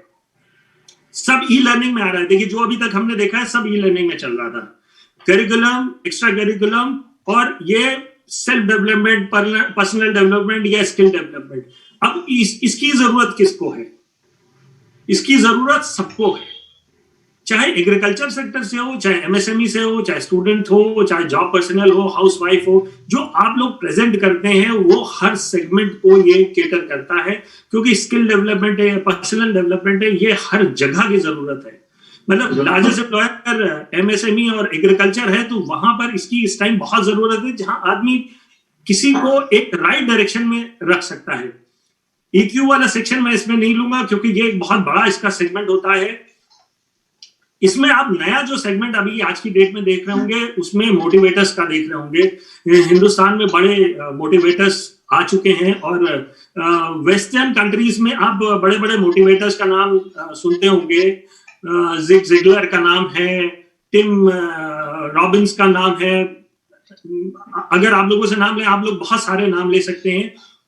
ये नाम तब बढ़े जब उनके यहाँ डायरेक्ट सेलिंग इंडस्ट्री बढ़ी। देखिए, आप कोरिलेशन देखिएगा, ये नाम या इनका जो आप स्वरूप देख रहे हैं या इनकी किताबें आज की डेट में आप पढ़ते हैं, वो सेगमेंट तब बढ़ा जब डायरेक्ट सेलिंग इंडस्ट्री उनकी कंट्रीज में बढ़ी है। और पैरेलली जब इंडिया में 2000 के बाद डायरेक्ट सेलिंग इंडस्ट्री बढ़नी शुरू हुई, तो मोटिवेशनल स्पीकर्स की जो सेगमेंट है वो हिंदुस्तान में बढ़ना शुरू हुआ, और उससे आप देख रहे हैं कि काफी डिफरेंस आने शुरू हो चुका है इस सेगमेंट में। इवन अगर आप ऑनलाइन में जाकर के देखिएगा, तो ऑनलाइन में बहुत सारी इस टाइम प्रोफेशनल मोटिवेटर्स हैं जो स्किल्स डेवलप करा रहे हैं, और उनका अगर आप टिकट वैल्यू देखिएगा तो 10,000 से लेकर के 1.5 लाख तक का उनका टिकट वैल्यू है, अगर आप उनके कोर्सेस करते हैं। यहां पर मैं आपको लूंगा, जब आप करिकुलम स्टडीज में जाते हैं तो बायजूस जैसी कंपनीज होती हैं, वो 80,000 टिकट वैल्यू होता है उनका अपने कोर्सेज ज्वाइन करने का। और जो भी कंपनीज इस सेगमेंट में वर्कआउट कर रही हैं, उनकी टिकट वैल्यू करीब करीब 23,000 से शुरू होती है, वो भी एक सर्टेन सेगमेंट के लिए। अगर आपका 2 बच्चे हैं, एक आपका 5th में है, दूसरा 9th में है, और आप इनमें से किसी का भी सेगमेंट ले रहे हैं, तो आपको 2 लेने पड़ेंगे अलग अलग। आप जब 2 लेते हैं तो 80 हजार मतलब 1,60,000 बन जाता है, या 25 हजार मतलब 50,000 बन जाता है। तो इस तरह से सेगमेंटाइज होता है। और उसी तरह से इस सेगमेंट में भी अगर आप देखें, जहां स्किल डेवलपमेंट की आज की डेट में मार्केट बहुत बड़ी हो रही है, उसमें भी लोगों की जो टिकट वैल्यू है वो 10,000 से नीचे नहीं आ रही है। कुछ लोग 5,000 में भी वर्कआउट करने की कोशिश करते हैं, लेकिन जो एक स्टैंडर्डाइज प्रोसीजर है वो काफी हायर टिकट वैल्यू के साथ वर्कआउट कर रहा है। लेकिन ये इंडस्ट्री, ये सेगमेंट, ये सेक्टर ई एजुकेशन का बहुत ज्यादा बढ़ रहा है। ये एक मैं आपको नए ग्राफ से रूबरू कराता हूँ। थोड़ा सा इस तरह का आपने मेरा पहले भी ग्राफ देखा होगा। अगर आप ये ग्राफ देख रहे होंगे तो इसमें आपको स्क्रीन पे क्या क्या लिखा नजर आ रहा है। इसमें कोऑर्डिनेट्स मैंने बनाए हैं 4। इन 4 कोऑर्डिनेट्स में एक आपको बैक एंड मैनेजमेंट नजर आ रहा होगा, दूसरा फ्रंट एंड एसोसिएट्स नजर आ रहा होगा। देखिए, कोई भी डायरेक्ट सेलिंग कंपनी होती है, उसके दो पहलू होते हैं, एक फ्रंट एंड, एक बैक एंड। दोनों जब मिलकर के चलते हैं, जैसे साइकिल होती है, साइकिल के 2 पहिए होते हैं, और वो जब दोनों चलते हैं तो साइकिल पे आदमी ट्रैवल कर पाता है। उसी तरह से डायरेक्ट सेलिंग के अंदर ये 2 सेगमेंट्स होते हैं, एक बैक एंड का होता है, एक फ्रंट एंड का होता है। बैक एंड में कंपनी आ जाती है, मैनेजमेंट आ जाता है, और फ्रंट एंड में एसोसिएट्स आ जाते हैं। मैं इसके थोड़ा सा आपको गहराई में लेकर के चलता हूँ। ध्यान से देखिएगा, क्योंकि इसमें आपको हिंदुस्तान की हर डायरेक्ट सेलिंग कंपनी दिखनी शुरू हो जाएगी। और अगर आप ड्यूसॉफ्ट में टीम वाइज भी देखना चाहेंगे तो आपको इस ग्राफ के अंदर हर टीम का फॉर्मेट देखना शुरू हो जाएगा। आप ध्यान से देखेंगे तो सबसे पहला जो मैंने अभी कैप्शन में खोला है वो है प्रोडक्ट, प्लान, डिस्ट्रीब्यूशन और बैक एंड सपोर्ट। देखिए, ये 3 चीजें जो हैं किसी भी कंपनी के सबसे बेस होती हैं, इंपॉर्टेंट होती हैं। उसका प्रोडक्ट, उसका प्लान और डिस्ट्रीब्यूशन, और उसका बैक एंड सपोर्ट। अगर ये 3 चीज स्ट्रांग है, कंपनी स्टार्ट हो सकती है, रन हो सकती है। दूसरा सेगमेंट इसमें आ जाता है कि कंपनी का technical know how. Technical know how का मतलब उसका ज्ञान किस टेक्नोलॉजी के ऊपर वर्क कर रहा है, उसके सॉफ्टवेयर किस तरह से वर्कआउट कर रहे हैं, उसका बैकएंड सपोर्ट्स किस तरह से कर रहा है, उसका 24/7 सपोर्ट सिस्टम किस तरह, वो टेक्निकल नो हाउ है। फाइनेंशियल स्ट्रेंथ आप लोग जानते हैं, लीगैलिटीज होता है कि क्या चीज लीगल है क्या इलीगल है, इन टर्म्स ऑफ गवर्नमेंट कि क्या किस तरह के गवर्नमेंट अपने रूल्स रेगुलेशन लेकर के आती है, क्या उस सेगमेंटाइज में कंपनी जस्टिफाइड है। कई जो है इलीगल वे में करती हैं वो बंद हो जाती हैं। आज की डेट में कई कंपनीज हैं, 457 अभी रजिस्टर्ड हैं ऑनलाइन के ऊपर, कंज्यूमर अफेयर्स की वेबसाइट के ऊपर 457 में कई मैं कंपनीज देख रहा हूँ वो बंद हो गई हैं, लेकिन फिर भी कहीं ना कहीं उनके नाम आ रहे हैं। गॉड नोस क्यों आ रहे हैं मेरे को क्लियर नहीं है, लेकिन लीगैलिटीज की हम बात कर रहे हैं तो legalities is very important part for any company to run. और जो अगला मैंने लिखा है वो है फोर साइटेडनेस, मतलब फोर साइटेडनेस इज दूरदृष्टि, आप कितना विजुअलाइज कर सकते हैं, देख सकते हैं। तो ड्यूसॉफ्ट का इसमें कोई मैच नहीं है कि सन 2000 में ई लर्निंग डिजिटल फॉर्मेट में आकर के इंडिया में डायरेक्ट सेलिंग के प्लेटफॉर्म से उसको प्रमोट करना, ये बहुत ही ज्यादा फार साइटेडनेस थी उसमें भी। अच्छा, ये जो मैंने सेगमेंट्स लिखे हैं, अगर मैं आपको बोलूं बैक एंड की जो टीम है ये इसको 100 में से आप लोग कितने नंबर देना चाहेंगे? मेरा क्वेश्चन है, ये बैकएंड की कुछ चीजें मैंने बताई हैं, इसमें से अगर मैं कहूँ इस सिनेरियो में आप 100 में से कितना नंबर देना चाहेंगे? 100 नंबर। 100 में से 100 Sanjay ji die hard Dusoftian है, 100 में से 100। देखिए, there is always chance of improvement in everything, God is 100% perfect. तो आपका विजन इतना बड़ा है कि आप 100 में से 100 देखते हैं, लेकिन there is always chance of improvement. तो अगर हम 98 भी देंगे तो भी मामला ठीक रहेगा ना, क्योंकि there is chance of improvement everywhere. अब आपके घर में अगर आपका बच्चा है और उसके 90% से ऊपर नंबर आते हैं, तो आपका बच्चा अच्छा है पढ़ने में कि खराब है? अच्छा है या ठीक है? इतने में दो कम में पास हो जाते हैं। तो कोई भी कंपनी अगर जो भी इस इंडस्ट्री में वर्कआउट कर रही है, अगर उसके इसमें 100 में से 90 नंबर हैं, तो आप समझ लीजिए उस कंपनी के साथ वर्कआउट करा जा सकता है, उसमें कोई प्रॉब्लम नहीं है। अब ये सेगमेंट देखिए क्या होता है, डायरेक्ट सेलिंग के अंदर कांस्टेंट फैक्टर बन जाता है। कांस्टेंट फैक्टर मतलब एक वेरिएबल होता है, एक कांस्टेंट होता है। मैं थोड़ा सा टेक्निकल टर्म में चल रहा हूँ। एक वेरिएबल फैक्टर होता है जो वेरी करता रहता है, और एक कांस्टेंट फैक्टर होता है जो स्थिर रहता है। तो ये हमारे स्थिर वाले हैं। जो वेबसाइट है, जो प्रोडक्ट है, वो एक बार बन जाता है, वो वेरिएबल फैक्टर, वो कांस्टेंट फैक्टर्स में आ जाता है। जो हमने एजुकेशन बनाई है या जो हमने डिस्ट्रीब्यूशन सिस्टम रखा है, आपका 30,000 का माइल प्राइस है, तो ये कांस्टेंट है, ये वेरी नहीं कर सकता है, ये कांस्टेंट है, अनवेरिएबल। तो इसमें हम एक्सेल करते हैं। अब दूसरा सेगमेंट आ जाता है, वो फ्रंट एंड का आता है। फ्रंट एंड में जो इंपॉर्टेंट चीज आती है वो आपके कैप्शन पे आ रही है। ये फ्रंट एंड में एजुकेशन सिस्टम और ट्रेनिंग्स, बिलीफ सिस्टम या रिलेशनशिप, ये सारे फैक्टर्स जो हैं, ये एक फ्रंट एंड की टीम के या फ्रंट एंड के लीडर्स के हाथ में होते हैं।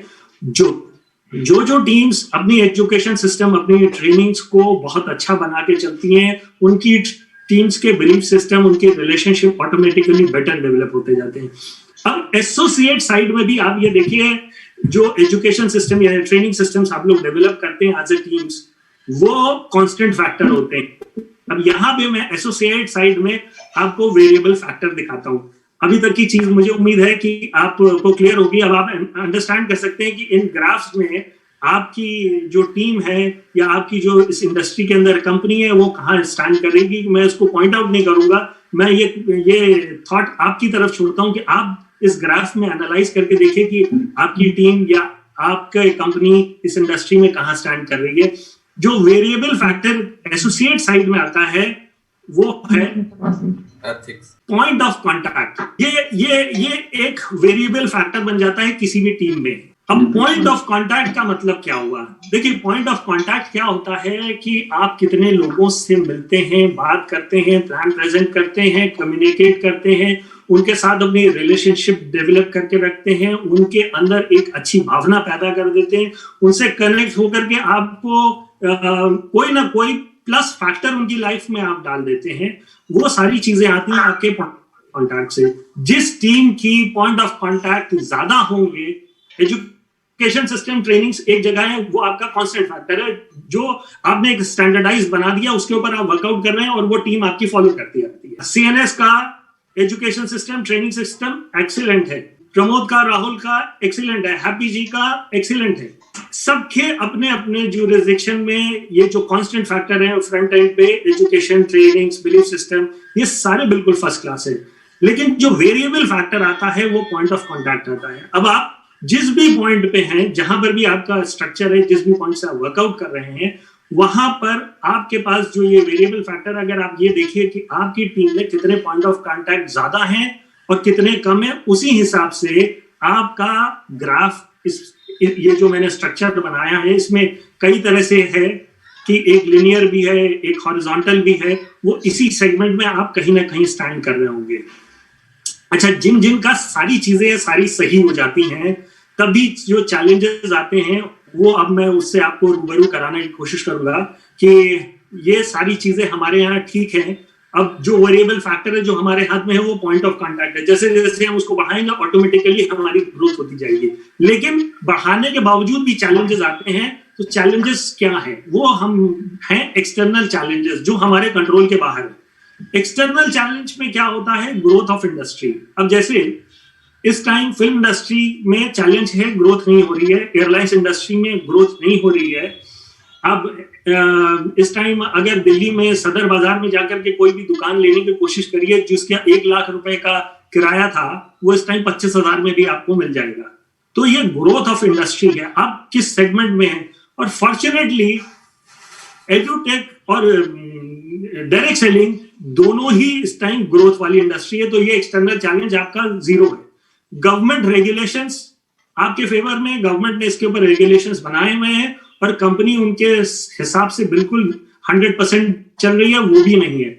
एक और चैलेंज आ जाता है, वो आ जाता है कंपटीशन। अब कंपटीशन में क्या है कि इसी फॉर्मेट में और डिफरेंट कंपनीज हैं जो आप जिस एरिया में वर्कआउट कर रहे हैं वो भी उस एरिया में वर्कआउट कर रही है, और वहां पे आपको किसी एक्स कंपनी से कंपटीशन आता है।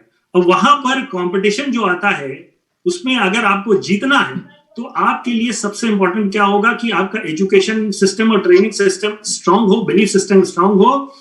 आपको सिर्फ वहां पे पॉइंट ऑफ कांटेक्ट अपने बढ़ाते जाने हैं, तो कंपटीशन को आप वहां पर बीट कर सकते हैं। हालांकि एक्सटर्नल चैलेंज है, ये इंटरनल नहीं है, ये कहीं मैच नहीं कर रहा है, ये एक्सटर्नली आता है जो हम समय समय पे, और ये आने वाले समय में क्योंकि ये इंडस्ट्री बढ़नी है, ये चैलेंज और बढ़ेगा, कंपटीशन और बढ़ेगा। लेकिन कंपटीशन बढ़ने से एक हेल्दी साइन होता है इंडस्ट्री के ग्रोथ का। अगला मैंने जो लिखा है वो फाइनेंशियल सिचुएशन इन मार्केट। अब जब पेंडेमिक में जब लोगों की परचेजिंग पावर कम हो जाती है या किसी का कोई अलग चैलेंज आ जाता है, मान लीजिए एग्रीकल्चर सेक्टर में किसी बार बाढ़ ज्यादा आ गई या सूखा पड़ गया, तो वहां पे परचेजिंग पावर कम हो जाती है। तो उस सेगमेंट में फिर परचेजिंग पावर कम होने की वजह से फाइनेंशियल्स थोड़े से वीक हो जाते हैं। अब फाइनेंशियल वीक हो जाते हैं तो आप जोर लगाइएगा तो प्रोपोर्शनेटली आपको रिजल्ट उतना बेटर नहीं मिलेगा। तो ये कुछ एक्सटर्नल चैलेंज थे। अब इस सेक्टर में हमने कई सारे सेगमेंट देख लिए हैं। बहुत ही सिंपल इसका फॉर्मूला है, इंक्रीज द सेल, यानी कि increase the point of contact, increase the profit and increase the market share. तो कोई भी कंपनी जो वर्कआउट कर रही है इस टाइम डायरेक्ट सेलिंग सेक्टर में, उसका सेल्स के ऊपर होता है। जैसे जैसे वो सेल्स बढ़ाएंगे उनके प्रॉफिट्स बढ़ते हैं, जैसे जैसे प्रॉफिट बढ़ते हैं उनका मार्केट शेयर बढ़ता है। तो आई होप आप लोग जो लीडरशिप बैठी हुई है और कोई भी अगर इसको देख रहा हो, मैं तो कह रहा हूँ इंडस्ट्री के जितने भी प्रमोटर्स हैं, सीनियर लीडरशिप हैं, इस अगर स्लाइड को देख करके समझेंगे तो उनको अपने अंदर की चीजें समझ में आ जाएंगी, where they stand and how they stand. I hope आप लोगों को कुछ मैं इनसाइट दे पा रहा हूँ, कुछ अच्छा लग रहा है। Excellent sir, excellent, very good, बहुत बढ़िया सर, बहुत बढ़िया, super, very interesting sir, learn how to learn. अच्छा, अब मैं इसमें आता हूँ। ये एक मॉडल के अंदर कि ड्यूसॉफ्ट कहाँ स्टैंड करते हैं। देखिए, मैंने अभी तक आपको जो भी बताया उसमें डायरेक्ट सेलिंग में हम बहुत यूनिक हैं। जो हमारा प्रोडक्ट है उसका कोई कंपटीशन नहीं है आज की डेट में। We are unique.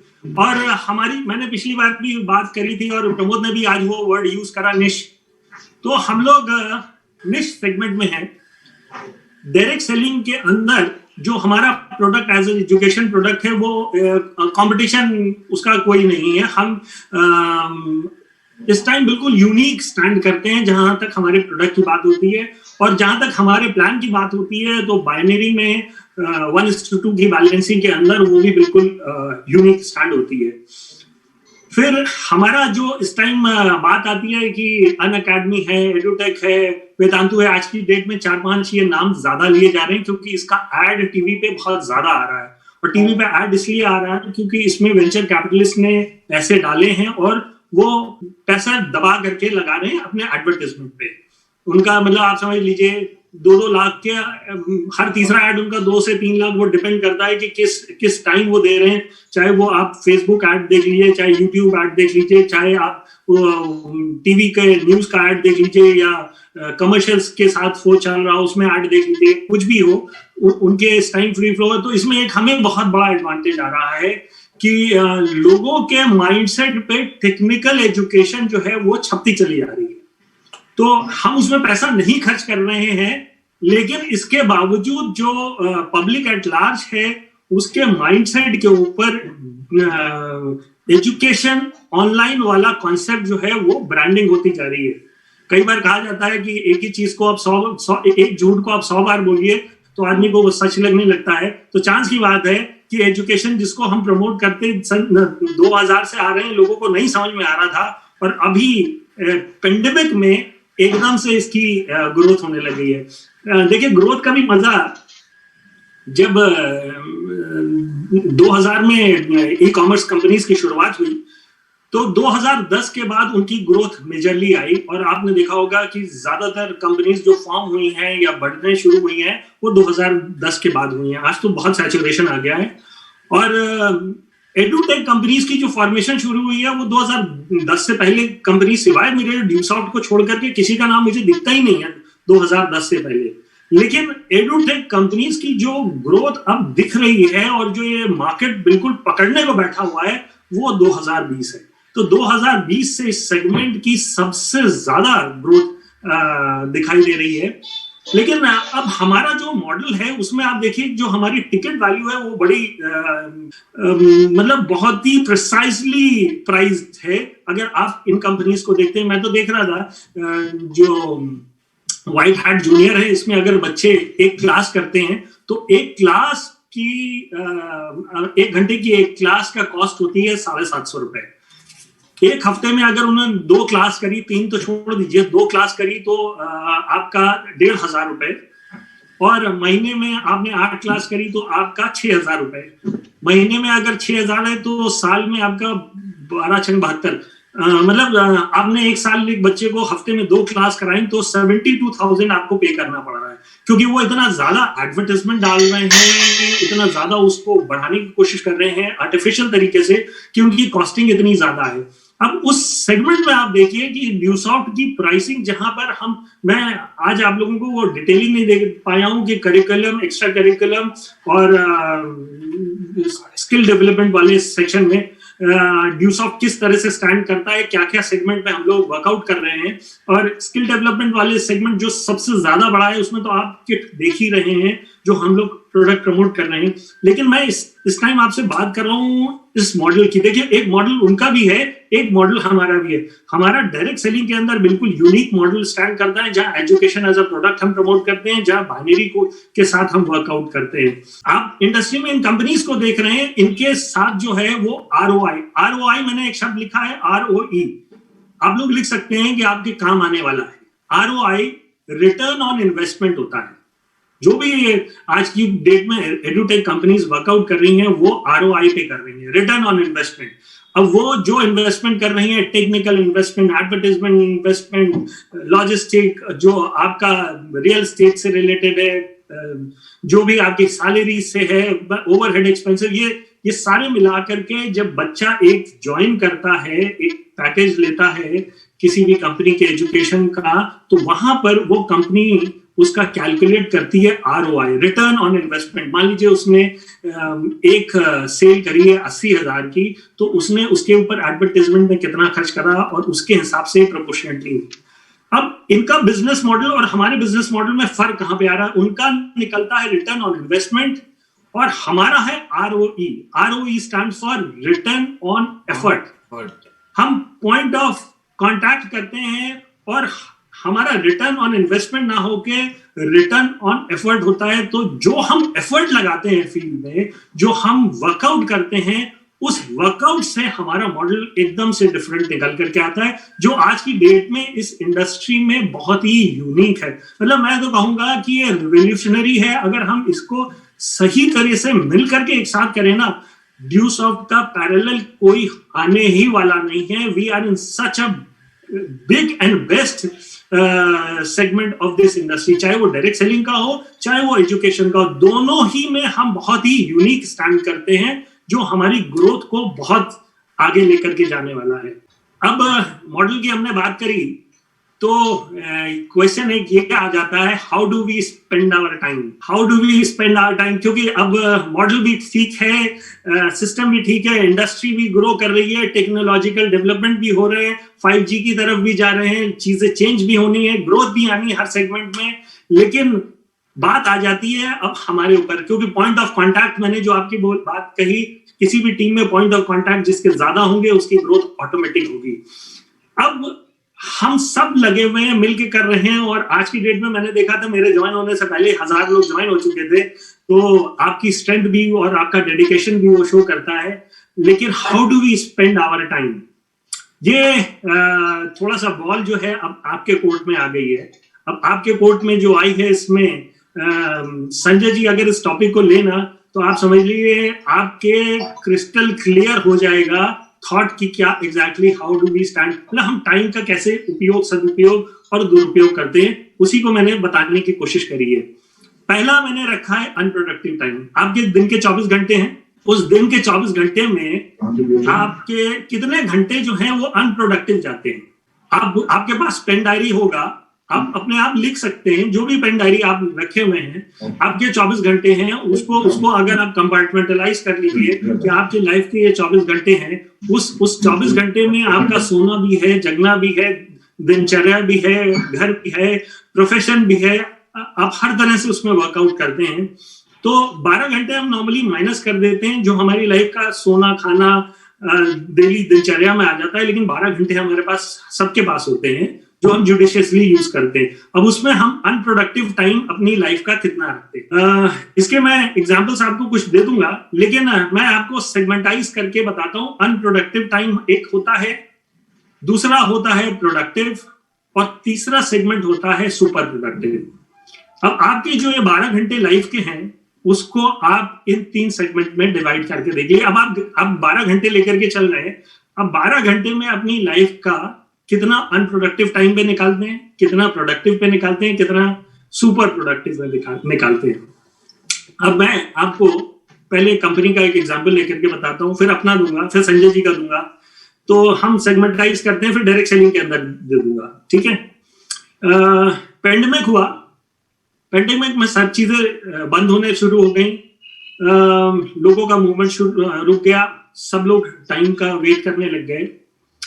तो मैंने जब लास्ट टाइम भी मीटिंग ली थी तो कुछ चीजें इसी से कनेक्टेड बात करी थी। आज उसकी डेप्थ में नहीं जाऊंगा, सिंपल ये कहूंगा कि उस टाइम कुछ कंपनीज ने वेट करना शुरू कर दिया और अपने ऑपरेशंस 1-2 महीने के लिए रोक दिए, और उस टाइम वो टाइम का इंतजार कर रहे थे कि फिर हम कैसे करेंगे, तो वो उन्होंने उस टाइम अनप्रोडक्टिव कर दिया। प्रोडक्टिव कहाँ रहा कि जब कंपनीज ने अपनी टीम के साथ बैकएंड ऑपरेशन को नई तरीके से शुरू करने की कोशिश करी और रेगुलरिटी के ऊपर लाने की कोशिश करी, उसको हम कहेंगे प्रोडक्टिव टाइम। मतलब आपने अपने बैकएंड ऑपरेशंस रुकने नहीं दिए, उसको हम प्रोडक्टिव में करेंगे। सुपर प्रोडक्टिव हम किसको बोलेंगे? जब आपने सिचुएशन को समझा और आपने अपनी रेगुलरिटीज, प्रोडक्टिविटी मेंटेन करे रही, और प्लस आपने फ्यूचरिस्टिक को समझ करके आपने नए सॉफ्टवेयर्स डेवलप कर दिए, जिससे कि आपकी कंपनी के लीडर्स की, एसोसिएट्स की लाइफ और इजी हो गई हमेशा के लिए, वो सुपर प्रोडक्टिव हो गया। अब यहाँ पे कंपनी की मैं बात करूं, कंपनी ने एक दिन भी अपना ऑपरेशन नहीं रोका, सारे चलते रहे, अनप्रोडक्टिव कहीं नहीं हुए।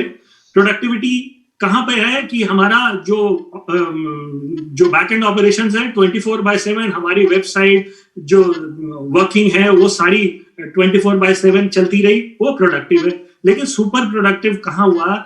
जब हमने आपके लिए नए सॉफ्टवेयर डेवलप कर दिए। आज की डेट में आप देखते हैं कि किसी को भी अपना अकाउंट अपडेट करना होता था तो पहले 4 दिन लगते थे, फिर उसके बाद कई बार फोन करना पड़ता, सर ये नहीं हुआ, वो नहीं हुआ।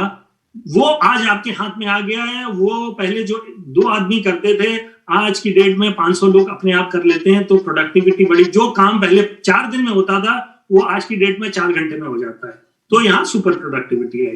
पहले आपकी आईडी ग्रीन होने में 2 से 3 दिन लग जाते थे, आप उसको वेरीफाई करते थे या आप पहले उसका डीडी बना करके भेजते थे, और आज की डेट में आप डिजिटली करते हैं, आपका ई वॉलेट में हो जाता है और इमीडिएटली ग्रीन हो जाती है।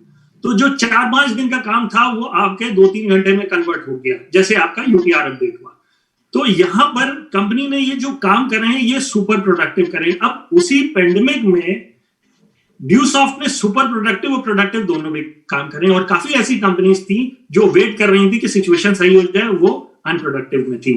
उसी तरह से हमारे लीडरशिप रही है। कई लीडर्स जो हैं वो इंतजार कर रहे थे खुलने का, और कई लीडर्स ने इमीडिएटली डिजिटल प्लेटफॉर्म पे आकर के वर्क करना शुरू करा और उसको सिखाना शुरू करा। और जैसे जैसे सिखा करके आगे टीम में डेवलप करना शुरू करा, तो वहां पे आपने उसको सुपर प्रोडक्टिव है। प्रोडक्टिविटी तब थी जब आप अपनी टीम के साथ काम कर रहे थे, और जब आपने काम करते करते डुप्लीकेशन कर दिया और आपकी पूरी टीम जब उसके ऊपर वर्कआउट करने लग गई उन सेगमेंट्स के ऊपर, आप सुपर प्रोडक्टिव हो गए। अगर आप इंतजार कर रहे थे कि अपलाइन या कंपनी कुछ करके देगी या मोदी जी कुछ करके देंगे और हम इंतजार करेंगे सिचुएशन ठीक, उस टाइम आप प्रोडक्टिव थे।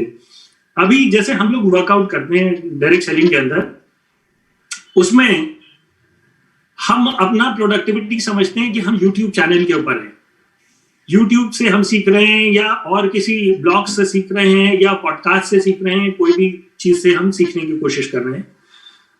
अगर हम उसमें जंबल फॉर्म में घूम रहे हैं और हमें समझ में कुछ नहीं आ रहा है तो अनप्रोडक्टिव है।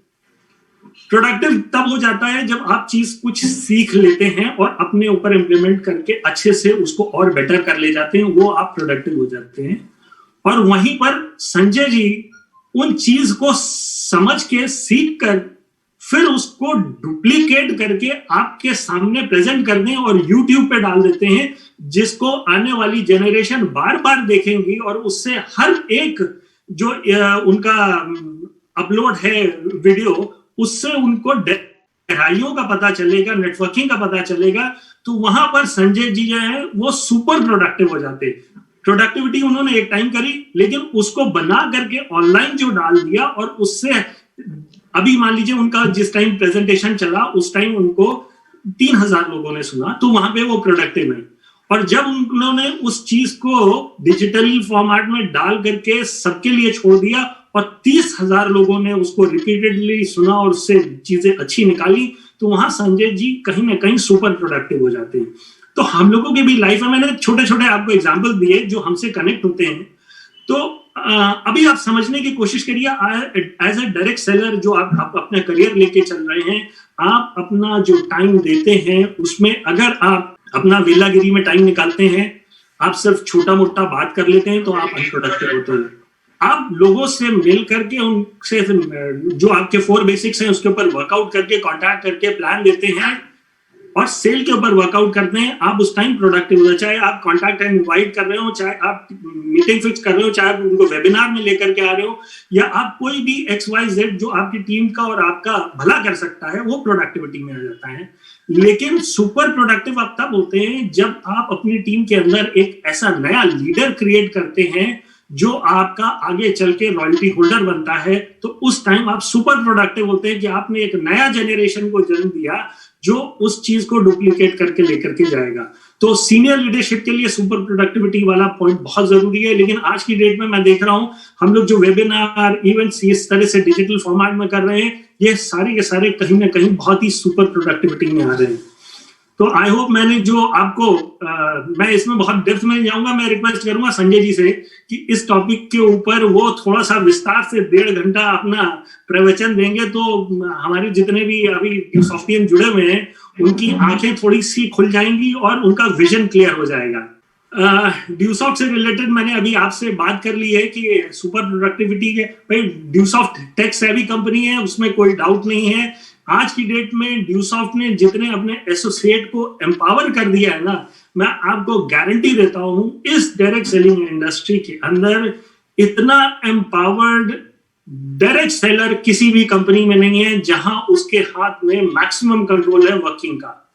अब ये कई बार अच्छा भी होता है, कई बार गलत भी होता है। भाई अगर पावर आपके हाथ में आ गई है, आप उसका मिसयूज करेंगे तो वो गलत होगा, अगर आप उसका सदुपयोग करेंगे तो उससे आपकी ग्रोथ होगी।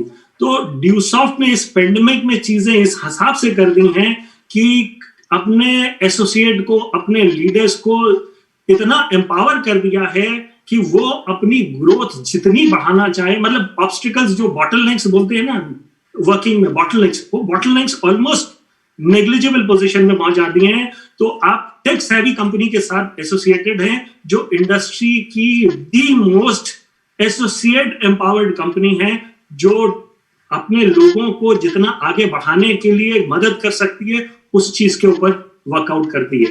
अब हम अंत की तरफ चल रहे हैं, फाइनल सजेशंस मेरे हैं। पहला सजेशन मेरा ये है कि आप लोग कहीं पर भी जाइए, बिंदास कह सकते हैं, जैसा कुमार मनीष ने लास्ट टाइम बोला था कि 20 साल हमारे पूरे हो चुके हैं, तो Deusoft is the only one company in this industry जिसने 1000 पे साइकिल अपने कार्यकाल में पूरी करी है, और कोई ऐसी कंपनी नहीं है जिसने 1000 पे साइकिल करी है। कई बार लोग बात करते हैं कि इस कंट्री में, उस कंट्री में। मैं जब हैप्पी जी को याद होगा कि जब हम लोग शिमला में थे 10वीं सालगिरह के लिए, शिमला में 2010 में हम लोग थे, मैंने एक प्रेजेंटेशन दिया था, उससे पहले मैंने डेटा एनालाइज करके देखा था, तो 2007 तक ड्यूसॉफ्ट का जो एजुकेशन, जो डिजिटल प्रोडक्ट था, वो करीब 33 कंट्री में पहुंच चुका था। तो आज की डेट में अगर कोई कंपनी वाला बात करता है तो मुझे कई बार लगता है कि यार जो ये बात कर रहे हैं वो तो 2007 में हम करके आगे बढ़ चुके हैं। तो मतलब हम कई बार अपनी स्ट्रेंथ को नहीं रियलाइज करते हैं, और वो हम बहुत इन सबसे आगे, और उसका बेसिक रीजन है कि टेक्निकल डिजिटल एजुकेशन जो है वो बहुत ही फ्यूचरिस्टिक चीज है। तीसरा मेरा सजेशन है SWIF, ये आप लिख सकते हैं, सिस्टम वर्क इंडिविजुअल फेल। जिस भी टीम में है, जिस भी आप अपलाइन के साथ एसोसिएटेड हैं, जिस जगह भी वर्क कर रहे हैं, आप एक सिस्टम में अगर वर्कआउट करेंगे, आप अगर अपनी ही थोड़ा सा बीन बजाने की कोशिश करेंगे तो चांसेस फेलियर पे ज्यादा होते हैं। और वहीं अगर आप अपने अपलाइन के आशीर्वाद के साथ वर्कआउट कर रहे हैं, एक दूसरे क्रॉस लाइंस के साथ मिलके कर रहे हैं, तो वहां पे सिस्टम वर्क करता है। ड्यूसॉफ्ट एक बहुत बड़ा सिस्टम में बहुत चैलेंजेस आए, और हैप्पी जी तो इसके सबसे बड़े गवाह हैं। सन 2000 से लेकर के अब तक कितने सारे चैलेंजेस हमने देखे, वर्कआउट करे, और हम इस पोजीशन पे पहुंचे हैं कि हम आज सुपर सक्सेसफुल है। तो सिस्टम वर्क इंडिविजुअल फेल्स, ये बिल्कुल है। अगला मेरा सजेशन यही है कि वर्क तो सारे करते हैं, लेकिन सबसे बड़ी दिक्कत होती है फोकस की। हमारे बच्चे घर में पढ़ रहे हैं, एक अगर 5th में है और एक 7th में है। 5th वाला जो है वो 2 घंटे पढ़ रहा है, और 7th वाला जो है 5 घंटे पढ़ रहा है, लेकिन 5th वाला फोकस्ड होकर के 2 घंटे पढ़ता है, उसके 90% मार्क्स आते हैं। और जो 7th में है वो 5 घंटे पढ़ता है, लेकिन डिसओरिएंट होकर के पढ़ता है, उसके नंबर जो है 60 आते हैं। तो focus when you are working is very important. Sanjay ji फिर अगेन इस चीज के ऊपर बहुत डिटेल में आपको बता सकते हैं कि कई लोग हमारे हैं जो पार्ट टाइम करते हैं, लेकिन मैं देखता हूं कि वो पार्ट टाइम 2 घंटे करते हैं, लेकिन उनके वो 2 घंटे ज्यादा इंपॉर्टेंट है बजाय जो ड्यूसॉफ्ट में फुल टाइम है और 6 घंटे कहने को कर रहे हैं, दिन भर यूट्यूब पे ज्ञान का अर्जन कर रहे हैं, लेकिन वो कहीं पर भी फोकस नहीं है, और उनके रिजल्ट उसकी वजह से हल्के हो जाते हैं। बिल्कुल सही सर। फिर एक्शन इन राइट डायरेक्शन, ये मैंने बहुत लोगों की प्रॉब्लम देखी है। एक्शन ले रहे होते हैं राइट डायरेक्शन, इसके ऊपर भी संजय जी का मैंने देखा है प्रेजेंटेशन इतनी इन डेप्थ जाकर के इस चीज के ऊपर बताते हैं। और मैं तो कहूंगा जितने हमारे सीनियर्स हैं वो इन सब चीजों को बहुत अच्छे से पकड़ करके एक टॉपिक बना करके डिलीवर कर सकते हैं। लास्ट में मैं बोलूंगा कि वर्किंग जो अब है वो एक हाइब्रिड मॉडल की आ गई है। हाइब्रिड मॉडल की जैसे जैसे पेंडेमिक हटता जा रहा है, हाइब्रिड मॉडल में क्या होगा कि आपका डिजिटल फॉर्मेट भी चलेगा, आपका 1-to-1 कॉन्टैक्ट भी चलेगा। और इस दोनों का समन्वय हमें इस हिसाब से रखना है कि हमारे जो लीडर्स हैं वो जिस सोशो इकोनॉमिकल जोग्राफिकल कंडीशंस में वर्कआउट कर रहे हैं उसके हिसाब से लीडरशिप को वर्कआउट करना है कि हमारे लिए क्या बेनिफिशियल होगा।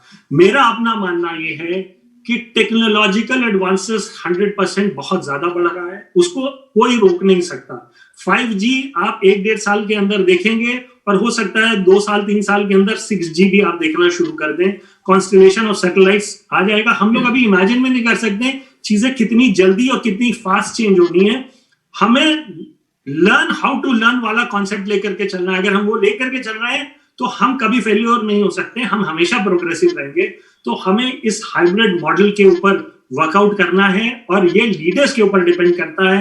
हम्बल बने रहिए, रिलेशनशिप अपना स्ट्रांग रखिए। पूरा कॉन्फिडेंट हूं कि we are and we shall always remain number 1 in this industry. Thank you everyone for your patience, for your time. Thank you.